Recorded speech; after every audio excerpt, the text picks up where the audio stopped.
for tuning into this episode of the Federalist Files. Today we will be going over Federalist number 35. It is titled "The Same Subject Continued," concerning the general power of taxation, written by Alexander Hamilton, January 5th, 1788. Topics include defense on indefinite power of taxation, defense on universal power to tax in order to maintain fair proportionality and prevent smuggling. And lastly, and this one to me seems like the most important one, representatives are naturally to be of the merchant class. Now, this is actually one of the most underrated papers. After reading through it again, I remember mentioning it before, but I just did not remember exactly what number it was. I knew it was somewhere in the 30s. This paper, Hamilton goes on to lay out the character of what our House of Representatives and our Senate and people just in our government in a general sense will be comprised of. They will be comprised of people of the merchant class. And he does go on to explain that this representation is not going to be directly of every single occupation, like everyone says now in the mainstream media. Everybody wants to be represented in government, and they look at representation not through what their profession is, but rather through what their ethnicity is, or racial politics, essentially identity politics, what your sexuality, your gender, your race, what have you. He goes on to debunk it, actually, in this one. He talks about how it is, and I think he also talks about it in the next paper as well. Both these next two are pretty significant papers. He goes on to debunk that theory that really the government should not be, it should be representative of the people's interests rather than representative of the people's of immutable characteristics, or of race politics, identity politics. They should be more representative of the people themselves and what is going to help and benefit them the most.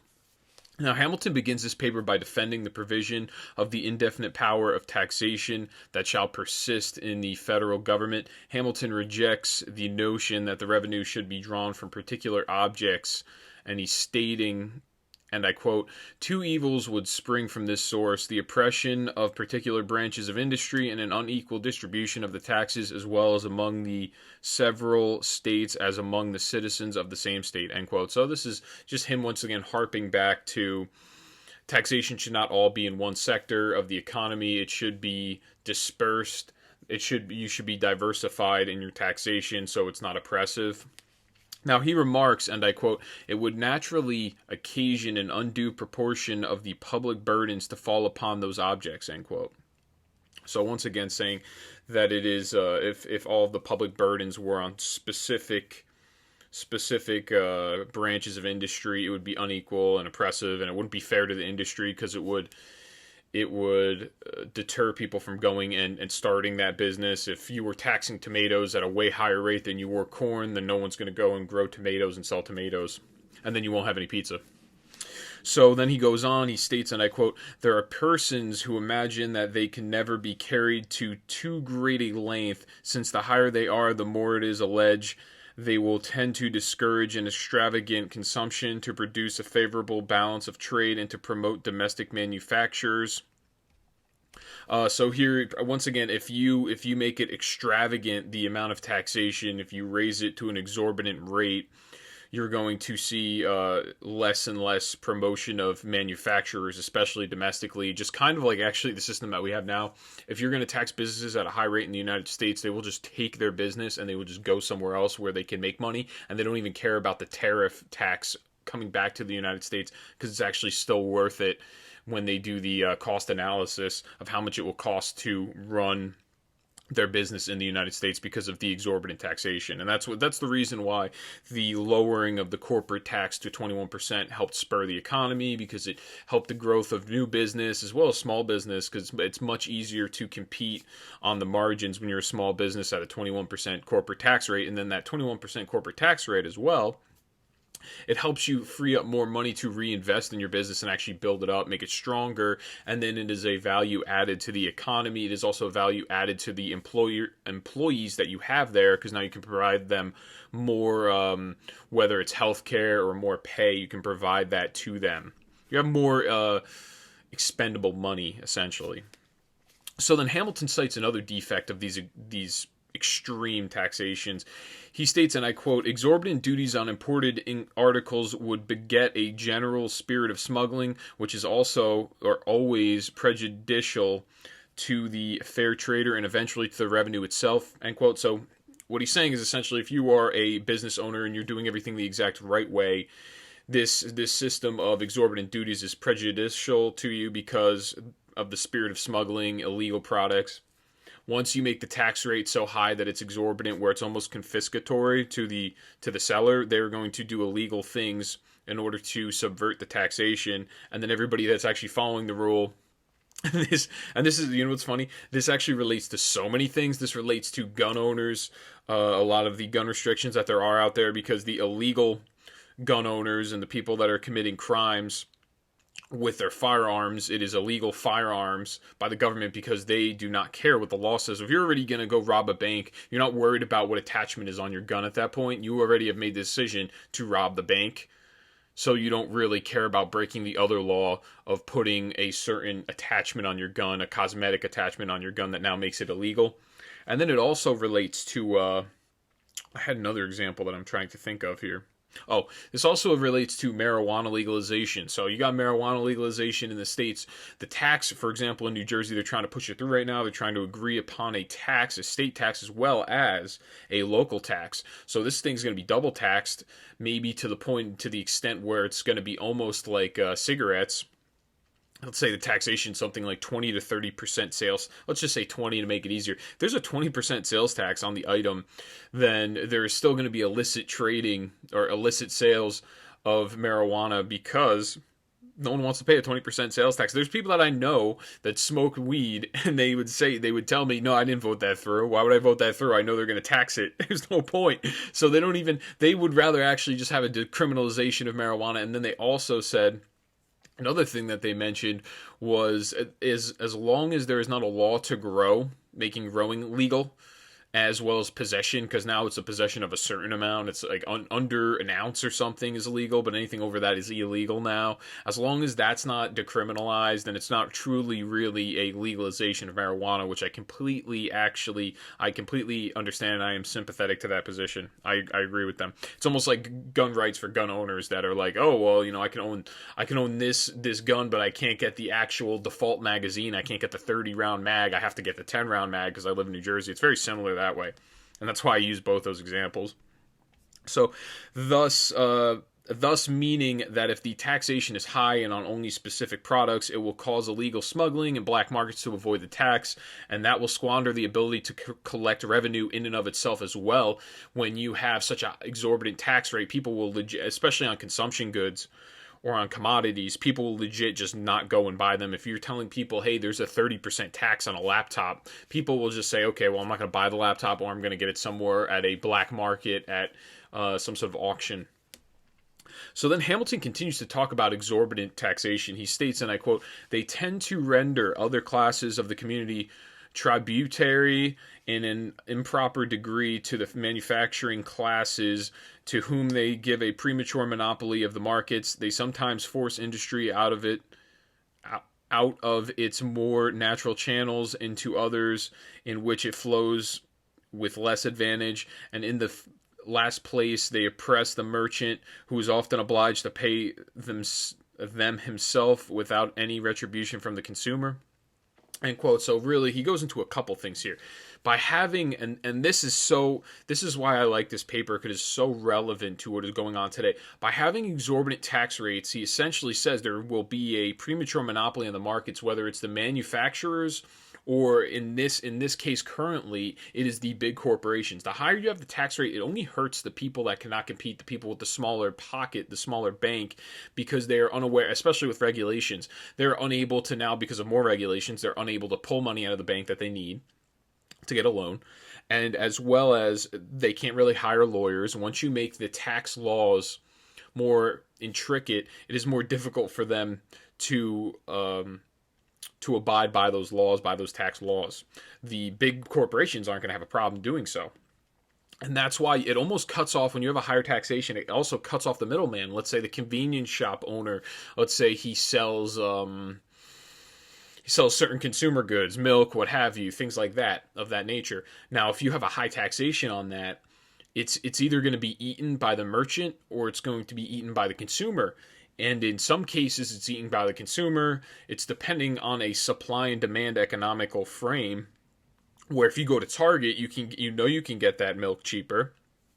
And yeah, they may be the same tax, but at least you're getting it cheaper there. So they're going to stop going to Krauser's. And guess who can afford to take a loss on milk every single month? It can be Target. So Target can afford to take a loss on milk, whereas the convenience store owner cannot actually afford it. So they may actually eat the cost, and then they may provide the same price for the consumer. But when they eat the cost, they cannot afford it. If they pass the cost on to the consumer, then the consumer is no longer going to go to them because it's too expensive. So it is a slippery slope. The more taxation, that's why it's weird the way the left, they somehow find a way to shape the narrative that taxation only helps big corporations, where it's not true. Actually, lower taxation more benefits the smaller businesses, because it helps them to get products to market for a reasonable price, and they don't have to eat the taxation as often. Now, and he continues, and I quote, "When the demand is equal to the quantity of goods at market, the consumer generally pays the duty, but when the markets happen to be overstocked, a great proportion falls upon the merchant, and sometimes not only exhausts his profits, but breaks in upon his capital. I am apt to think that a division of the duty between the seller and the buyer more often happens than is commonly imagined. It is not always possible to raise the price of the commodity in exact proportion to every additional imposition laid upon it," end quote. So the imposition laid upon it is the taxation. And this is exactly what I was stating before. The merchant sometimes will have to take the hit, right? And when it is a market that they consider overstocked, it is a supply and demand market. If you can get milk at the Krauser's, and there's also milk down the street at Target and Walmart, there's milk everywhere else that you can go. So there is actually a very overstocked market for milk. It is going to be more difficult if there's a higher taxation on the merchant, especially a small business, because they might have to eat that tax, or and they're going to lose money on it. And if they decide to raise the proportion of the tax that's been laid, they decide to, if there's a tax of, let's say, an extra 10%, and they decide to raise the price by an extra 10% to eat the tax so they don't get hit with it, people are not going to go there, and they will go to Target or Walmart. Now, Hamilton argues that the higher taxes on certain objects, the more oppressive it is to merchants, as they will be payers of these taxes, especially in a small commercial country, where it is, and I quote, "often under a necessity of keeping prices down in order to a more expeditious sale," end quote. And the reason is you want to have, in a overstocked or an overflooded economy or commercial country, you want to keep the prices down so you have more of an expeditious sale. There's more sale going on, because that's the only way you're going to reach your overhead and make more money. But usually Hamilton details that most often the consumer is the payer of the taxes more than the seller. Hamilton asserts that if excises were raised to an injurious extreme, they would adversely affect the economies of states that rely mostly on importation, such as New York. Once again, and then here's another aspect that I didn't mention before. When you raise the taxes on corporations, that tax may also be passed on to the employee. So the employee may get less health care. Let's say their healthcare insurance that they get, the employer pays a 75% fee of the healthcare insurance, and then the 25% is upon the employee to pay when they go for their co-pays, or when they pay their every paycheck when this deduction gets taken out. So when you go and you decide to raise the tax, you may not see it. Let's say it's not in your paycheck, but now suddenly it's in your healthcare. Now your employer is only paying 70% of your healthcare, and you got to eat now 30% of the cost. So you're going to pay there. And let's say you don't, like I said, you don't see it in your weekly paycheck or bi-weekly paycheck. You will end up seeing it down the line, because there's not as much overhead for employers as people think there is. Especially with a small business, there really is not much overhead at all. Just a little incremental increase of taxation can really screw the entire business plan up. But once again, the big businesses will not have a problem with this, because they will be able to hire the necessary financial accountants to handle and remedy the problem. So he goes on here, and I quote, "The maxim that the consumer is the payer is so much oftener true than the reverse of the proposition, that it is far more equitable that the duties on imports should go into a common stock than that they should redound to the exclusive benefit of the importing states, end quote. And this is another, this is actually an argument he's saying from the benefit of the importing. Oh, no, he's actually not saying. He goes on to an argument with the next quote. But here what he's saying is the consumer, once again, the consumer a lot of the times may be a payer for these taxes rather than the actual merchant themselves. So just remember, when you go to raise, when there's a raise of a corporate tax rate or just an individual tax rate too as well, you're going to also see an additional raise in the price of products. And I explained this in one of my my current event podcasts over the weekend, and I highly advise you to check it out. And if you don't want to check it out, I have some short clips. Usually I cut short clips out of it, 2 or 3 a podcast, maybe sometimes even 4 if I find anything that's really substantive. What you do, just watch it. I explain the way how oil is really intertwined in our economy in every single way. So once you raise the price of oil, everything else is going to go up, because to get product from one place, let's say you get your beef from Wisconsin, to get that beef from Wisconsin to New Jersey, you have to pay the gas, you have to pay the employee to get it there, the truck, what have you. And once that gas price goes up, then that also increases the price of all the commodities that are coming over from Wisconsin to New Jersey. And that's the problem with messing around with the lifeblood of an economy in oil, because that's really what it is. It is intertwined in everything that we do.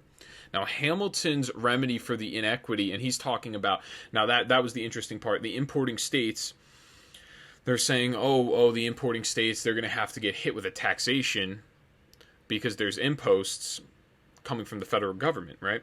So we're saying, okay, well, there's certain states, like New York is going to be importing many more things than let's say, New Jersey, because I think New Jersey was a lot of garden area, a lot of farming, so they were pretty, they were self-sufficient much more than New York, because New York had such a high population density, and there really wasn't as many forests, especially in the city of New York, so there was not as many gardens or what have you, or farms, right? So they were importing much more, so they're paying much higher impost tax, and that's going straight to the union.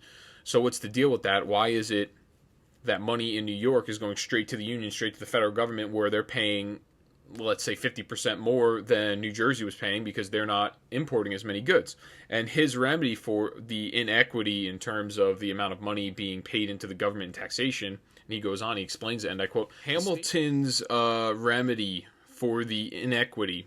He states, and I quote, "The states which can go farthest towards the supply of their own wants by their own manufacturers will not, according to their numbers of or wealth, consume so great a proportion of imported articles as those states which are not in the same favorable situation. They would not, therefore, in this mode alone, contribute to the public treasury in a ratio to their abilities. To make them do this, it is a necessary that recourse be had to excises, the proper objects of which are particular kinds of manufactures," end quote.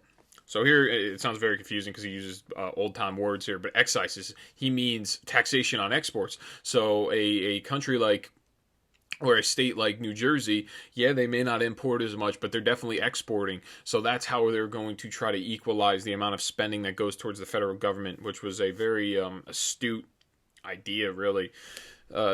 Now, he continues on this, and I quote, "So far as these observations tend to inculcate a danger of the import duties being extended to an injurious extreme, it may be observed conformably to a remark made in another part of these papers that the interest of the revenue itself would be a sufficient guard against such an extreme," end quote. So the idea that these duties are going to be so extended to all different objects in the economy, or that it is going to be so exorbitant, the rate's going to be such, let's say it's a 30% tariff rate or a tax rate on imports and exports, that it'll actually be injurious to the economy or it'll be oppressive to the people.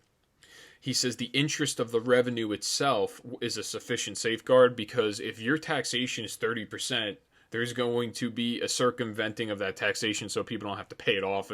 People will find any way, and currently this is true in modern times, people will find any way to dodge taxes, really. And then they'll get caught on it, and then you go to prison.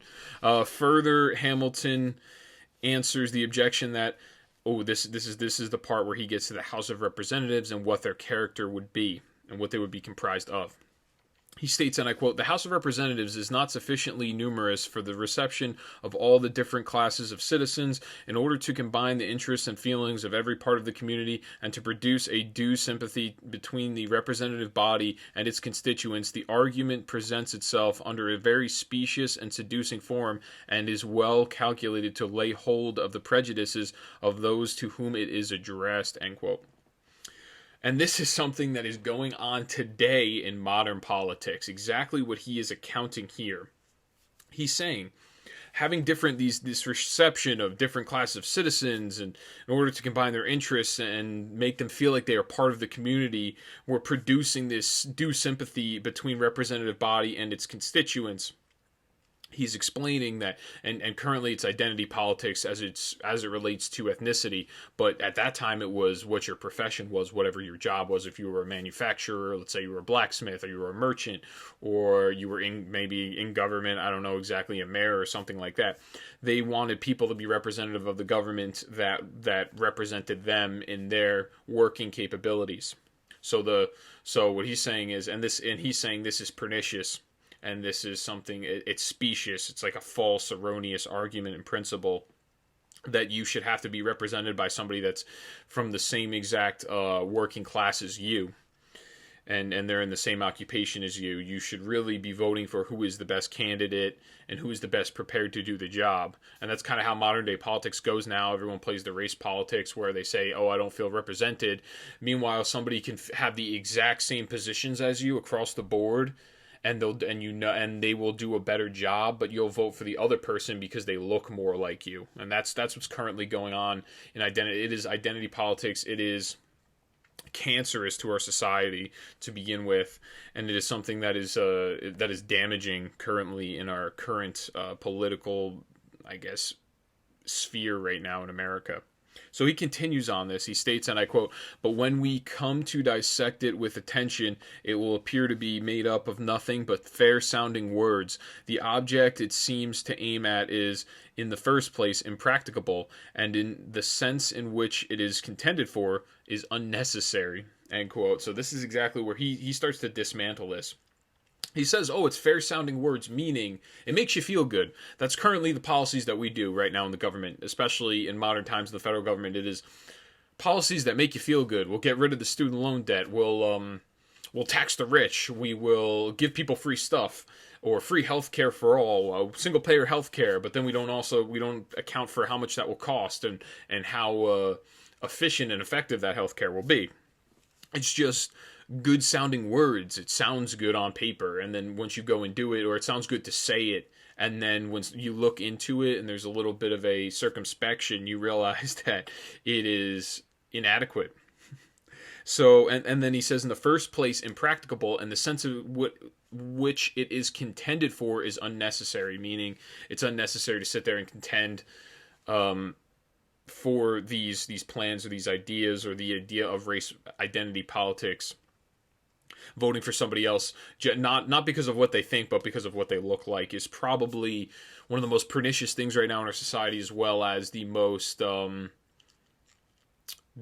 fallacious and having zero foundation in actual reality and reasonability, I guess you would call it, or practicability. So, objectors believe that every class of citizen should be represented in government.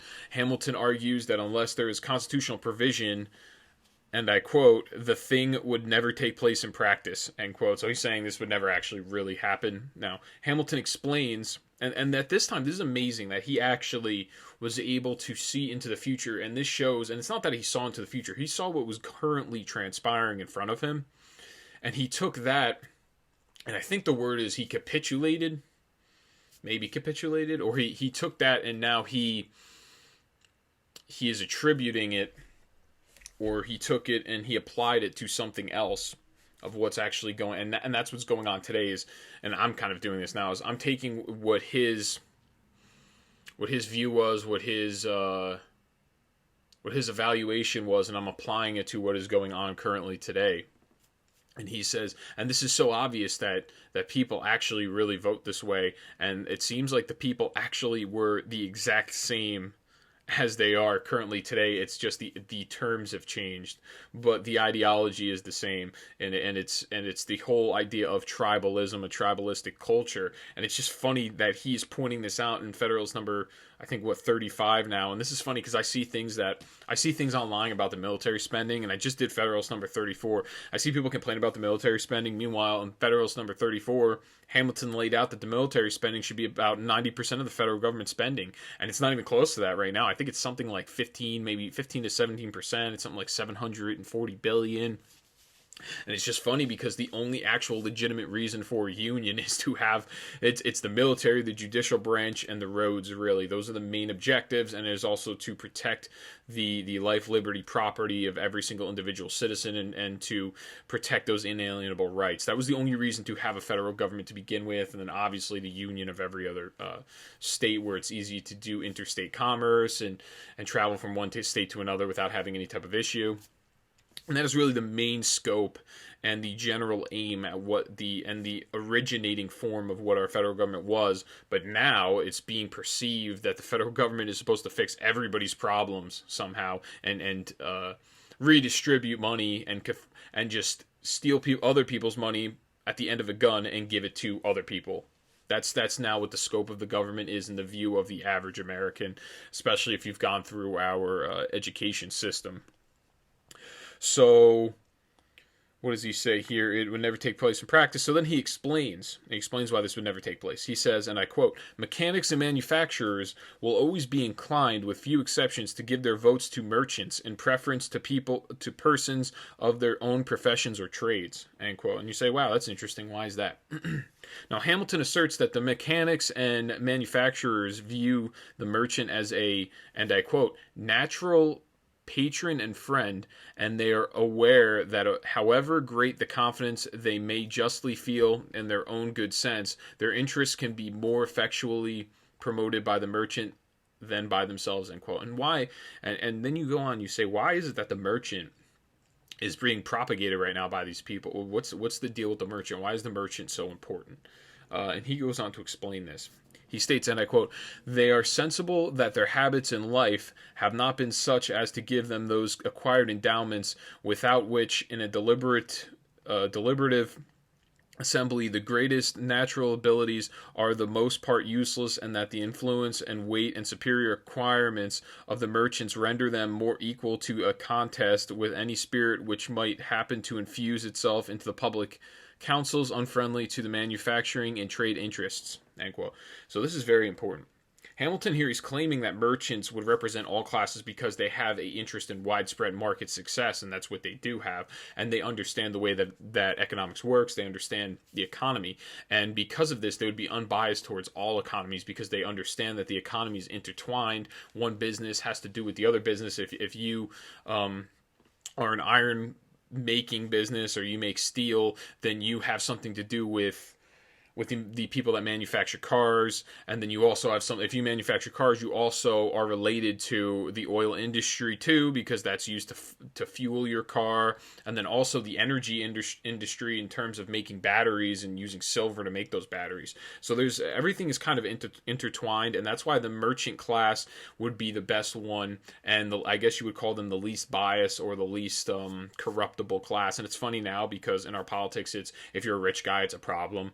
If you run and you have money, then you're sitting there looking at the government bureaucrat that's been in government for so many years, or the government official elected like an Elizabeth Warren telling you, "Oh, we're going to come for your money," and they start doing this. They start rubbing their palms together like she did in the debates.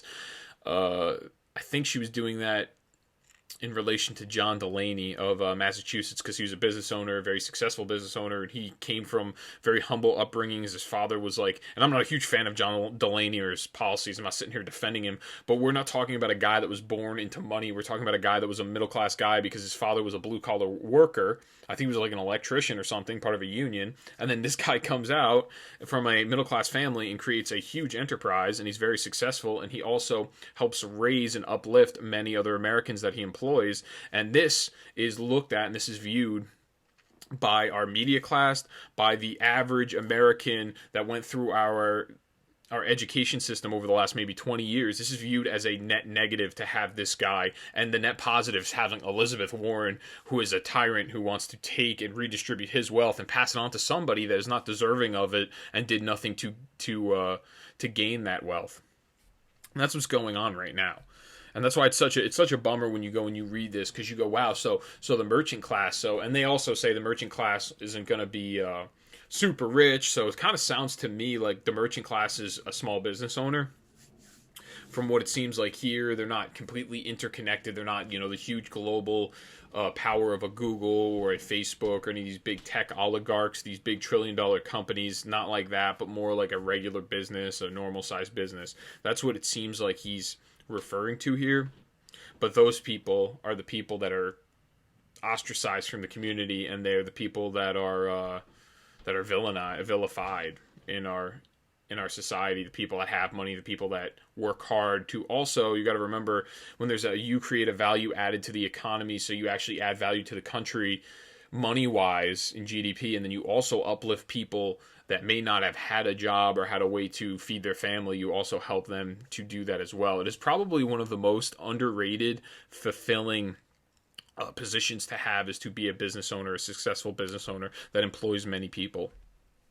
And it's something that is not encouraged. And when you go to a school in our public school system, it's not something that is really taught to you either. So it's kind of hard going forward. The public school system almost teaches you to work for somebody else, but not be your own boss. It's very weird and odd the way that we have it set up. So he goes on here.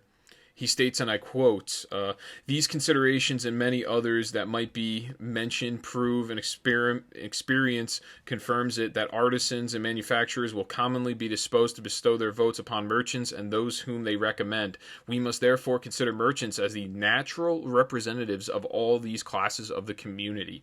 So once again, the merchant class is going to be the natural representatives of all classes in the community.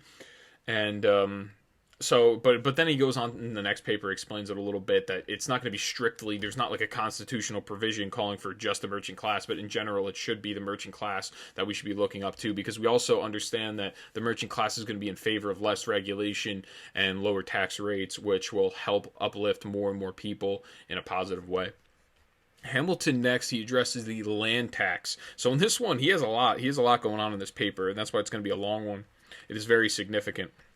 So he goes on, and I quote, "Nothing remains but the landed interest, and this in a political view, and particularly in relation to taxes, I take to be perfectly united from the wealthiest landlord down to the poorest tenant. No tax can be laid on land which will not affect the proprietor of millions of acres as well as the proprietor of a single acre.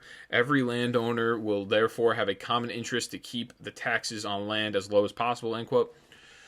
So he's saying property tax is going to be universal across the board. I guess whatever per square footage or whatever way they measured it at this time, it is going to be the same. So then there's going to be a concerted effort in keeping the land tax low.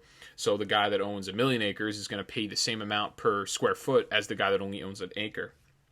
So Hamilton believed not only in this instance, but also many others that, and I quote, "common interest may always be reckoned upon as the surest bond of sympathy," end quote. So if everybody has a common interest in keeping the taxation low, the land tax, as well as, let's say, the consumption tax, also known as the sales tax, or the excises, exports, and imports, if everybody is going to be paying the same tax, then everyone is involved in trying to keep it low. And that's another problem that we currently have, is we have these big corporate interests that get away with government subsidies. The government will say, hey, if you come here, like they did with Amazon, if you come here, we'll give you subsidies, this much money for every single person that you employ. Now, I don't have a problem with the government subsidy, but that has to be straight across the board. You need to make that fair. That is equal protections clause of the Constitution. You need to make that fair to everyone across the board that lives in New York.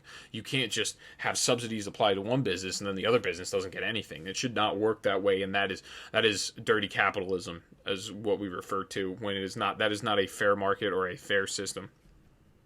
So he uses the concept in terms of the composition of the government, which he states, and I quote, "will be composed of landholders, merchants, and men of the learned profession." So that's, I guess, what the composition of the government will be because of this. Pretty much working class guy. Now, Hamilton believed that these men have mutual interest in low taxation for objects, and will work impartially among groups to find the most conducive solution for the country in terms of taxation, trying to keep it low, trying to keep it minimal. He goes on to state, and I quote, "Where the qualifications of the electors are the same, whether they have to choose a small or large number, their votes will fall upon those in whom they have most confidence, whether these happen to be men of large fortunes or of moderate property or of no property at all." End quote. So he means electors, he means the people that are going to be chosen by the state legislature to elect the president, their electors to elect them. They're representatives of the people, and they may be of large fortunes, moderate, no property at all. Essentially what he's saying is the people are smart enough to decide who their representative body is going to be, and it doesn't have to do with what class they are, what have you, but he thinks that most likely it'll be of the merchant class just because it makes the most sense. So he goes on to state, and I quote, "It is said to be necessary that all classes of citizens should have some of their own number in the representative body in order that their feelings and interests may be the better understood and attended to. But we have seen that this will never happen and under any arrangement that leaves the votes of the people free. Where this is the case, the representative body, with too few exceptions to have any influence on the spirit of the government, will be composed of landholders, merchants, and men of the learned professions." And that was part of that quote that I just said there. And that's the reason for that. And what he's essentially saying, in a free country where people are free to vote for whoever they want, it's not going to be representative of the demographic. So if the demographic is, let's say you have 50% Asian, 50% white, you're not going to look at the government and say, okay, well, what are they going to be ethnically balanced? So we better have 50% of our representatives better be Asian, 50% better be white. There better not be a disparity. That is not the way to look at government. You should be looking at government in the most efficient, low tax, low regulation way possible that is going to be the most conducive to the citizen. We shouldn't be sitting here looking at identity politics.